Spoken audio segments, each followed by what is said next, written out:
Boker Tov.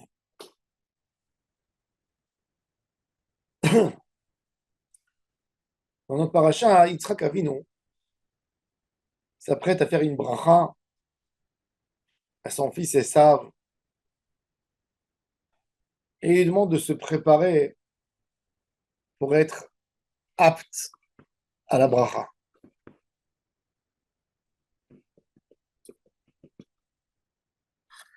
Et qu'est-ce qu'il lui dit?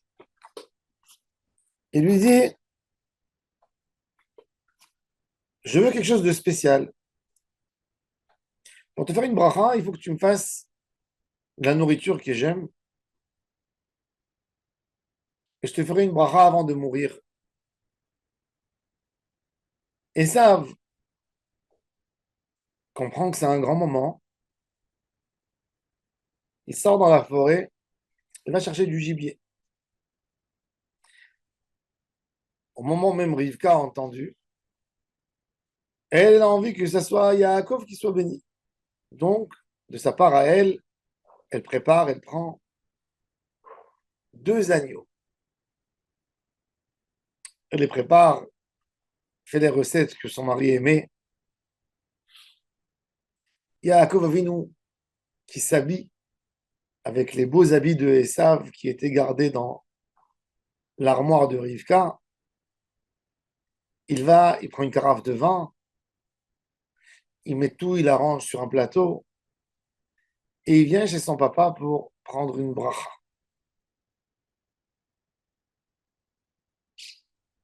Tout ça nous fait comprendre qu'une bracha, on ne la reçoit pas comme ça, naturellement. Pour faire une bracha, il faut faire un effort. Yitzhak demande à Esav de faire un effort pour recevoir une bracha. Rivka fait un effort à préparer de la nourriture pour Yitzhak. Yaakov fait un effort de s'habiller, de présenter bien les choses, d'amener une carafe de vin. Chacun d'eux, des trois, que ce soit Rivka, que ce soit Esav ou que ce soit Yaakov, font un grand effort pour recevoir la bracha. De là, on apprend que pour recevoir une bracha, même d'Akadosh Baruch Hu, on a besoin de faire un effort. La Gemara, elle dit que nous devrons avoir honte quand on parle avec Hachem, parce qu'on ne ressemble pas à Esav. Esav, quand il venait voir son papa, il mettait des habits spéciaux que pour le kavod de son père. Amar Rabban Gamliel a dit, oh Gamliel, Gamliel, toi, tu sors dehors avec les mêmes habits que tu rentres à la synagogue. Et Esav avait des habits spéciaux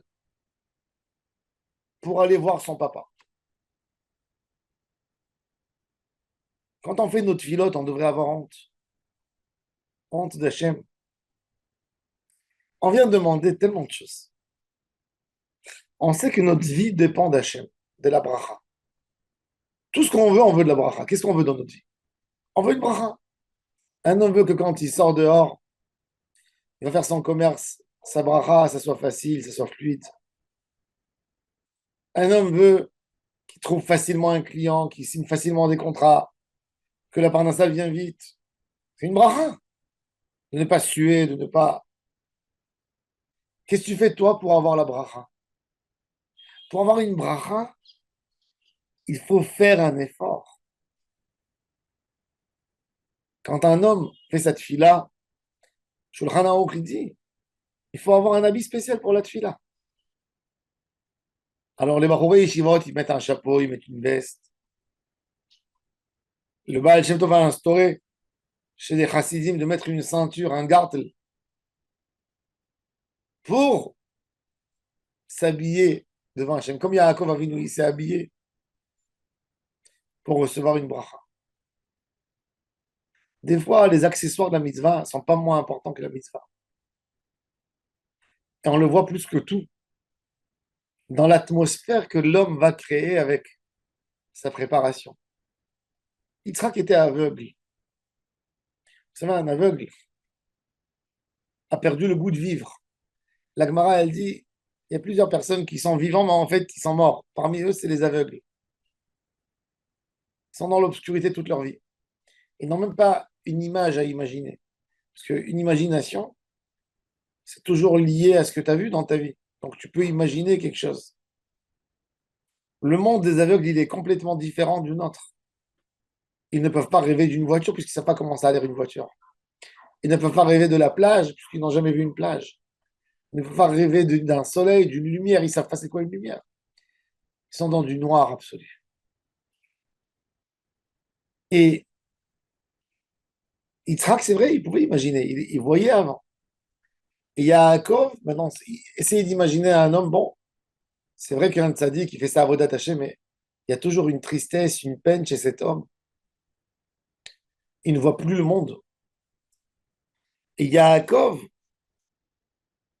va voir son père, lui fait tellement plaisir que Yitzhak lui dit, viens, viens mon fils, je veux t'embrasser, je veux te sentir. Yitzhak commence à aimer l'odeur. Il dit, ah, il y a une odeur extraordinaire, comme un chant que Akadosh Baruch Hu lui a fait la bracha. Yitzhak se régale du vin à son goût. Yaakov lui a mis parce qu'il mélangeait le vin avec l'eau pour faire une quantité d'alcool exacte. Il lui fait exactement ce qu'il aimait. Et ensuite, il lui amène à manger et il lui donne des phrases gentilles, charmantes, des bénédictions. Et là, Yitzhak fait descendre du ciel toutes les brachot et il les donne à son fils Yaakov. Si nous, on a envie de recevoir une bracha du Shefa, quand on parle avec Hachem, on a besoin de faire une avoda, de faire un plaisir à Ishtabach, de faire un plaisir à Akadosh Baruch. Je lui ai amené un plateau où il y a tout. Ce plateau qui a tout, c'est pas de la viande et du vin. C'est se préparer, c'est les psoukés des Imra. Faire des louanges à Hachem Itbarach avant de faire ta Hamida, c'est amener à Hachem une carafe de vin. Faire Yotzer Or Ishtabach, faire Ishtabach, Bitvekut avec Hachem, faire Kiryat Shema, Kabbalat Malchut Shamaim Be'ahava, c'est d'amener à Hachem un plat avec des agneaux. Et c'est là, quand tu vas faire ta Hamida, tu vas recevoir toutes les brachot d'en haut.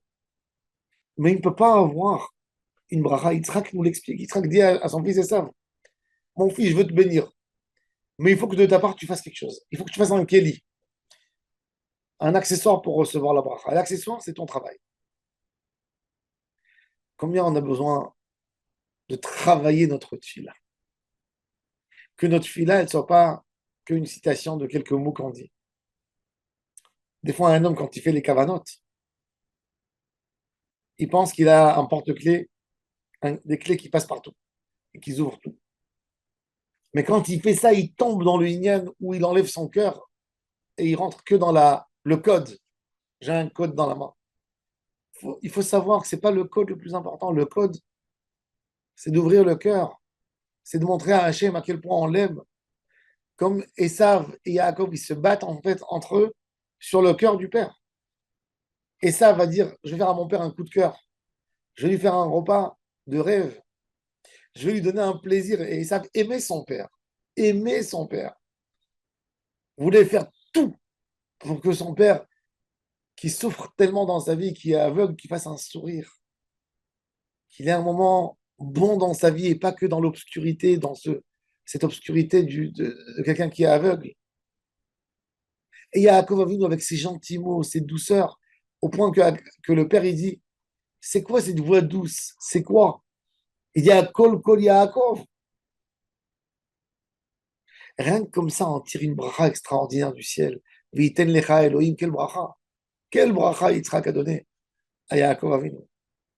Mais cette bracha, il l'a reçue par sa gentillesse, par son travail. Pas moins important, avant une fila, de se doucher, de faire un mikveh si tu peux, de faire une préparation spirituelle, quelques psaumes de Tehillim avant, quelques versets, si tu peux faire une petite étude de Torah avant ta fila et de dire je viens voir Hachem avec un cadeau que j'ai amené avec moi, avec quelque chose de bon, d'extraordinaire. Et ça, c'est le vrai secret pour faire descendre la bracha d'en haut. C'est tellement simple. C'est tellement simple qu'on l'oublie. Tellement simple. Mais c'est ça le sod. Tu veux que quelqu'un te bénisse. Qu'est-ce que tu fais? Tu lui donnes. Tu lui offres. Tu te rapproches de lui. Faut pas venir dans une synagogue comme quelqu'un qui a été. Ah, il court. Et je suis arrivé. Je dois vite partir. On peut pas recevoir une barachot comme ça. On peut pas avoir des yeshuot. C'est pour ça que la tfila, c'est avoda. Les ava et Adonai Elohim ou l'ovdo. C'est quoi la avoda de la tfila? La bouche, elle parle. Elle est où la avoda? La avoda, c'est le feu que tu mets là. C'est ta préparation que tu as mis avant. C'est ton cœur. C'est quand tu marches de ta maison à la synagogue. Tu dis Hachem, Ahavti, Meron, Bedera, Hachem, j'aime ta maison. Je vais dans ta maison. Je sors de chez moi, il pleut dehors. Mais j'attends tellement. Je suis impatient de venir. Va'ani berov chasdecha. Tu m'as donné ce chesed avo betecha. Tu m'as donné une invitation à rentrer dans ton palais, à venir devant toi, à me repentir. Tu vas me nettoyer de mes fautes. Tu vas m'écouter. Alors moi, maintenant, je vais tout faire pour dire les plus beaux mots que je sais dire. Ça, c'est le secret pour recevoir la bracha. C'est comme ça qu'on la reçoit. Ça, c'est le travail.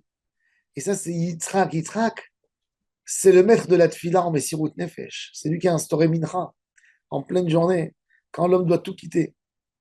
Eh ben, Yitzhak nous dit, vous voulez une bracha? Il faut faire un travail. Il faut faire un accessoire. Il faut faire un récipient pour recevoir la bracha. Je ne donne pas la bracha gratuitement. Plus tu vas travailler avant ta tfila, plus ça sera un etratzon. Plus ça sera un etratzon.